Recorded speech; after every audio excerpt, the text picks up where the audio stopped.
Bollywood actress और Samajwadi party की सांसद जया बच्चन समय समय पर जरूरी मुद्दों को संसद में उठाती रहती हैं। इस बार उन्होंने मेडिसिन पर कानून लाने की बात की, लेकिन साथ ही अमिताभ बच्चन के बारे में एक चौंकाने वाला खुलासा भी कर दिया। सर, मैं खुद अपने लाइफ में, मुझे याद है जब मेरे पति अस्पताल में बहुत बीमार थे, बंबई में नहीं, उनको ऑक्सीजन की जरूरत थी 24 hours. He was in the very ICCU और I was personally supervising, there were no nurses available. Cylinder खत्म हो गया and he was gasping for breath. We got cylinders in the middle of the night and they were empty. Can you imagine the condition of the patient and the family? Anyway, because I think someone was kind, we managed to get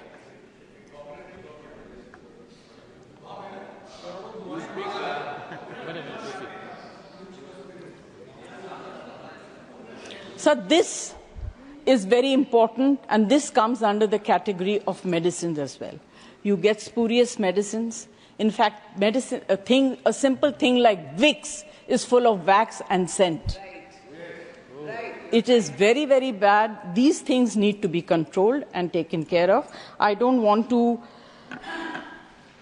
say too much. I would like to conclude by saying that the government should consider bringing a unified healthcare law which will ease various aspects of healthcare services for Indian citizens.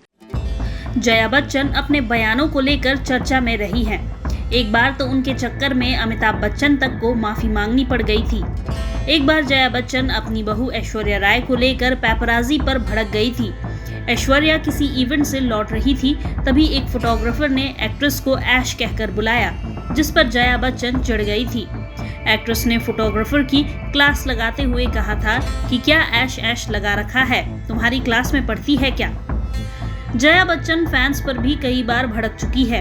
एक बार उनके एक fan ने उनकी तस्वीर खींचने की कोशिश की थी, जिस पर वो नाराज हो गई और उसे फटकार लगाते हुए पूछा कि क्या तस्वीर खींचने से पहले उनसे इजाजत ली, थोड़ी तमीज सीखो। इतना ही नहीं, एक बार तो एक फोटोग्राफर को जया बच्चन ने जंगली तक कह दिया था।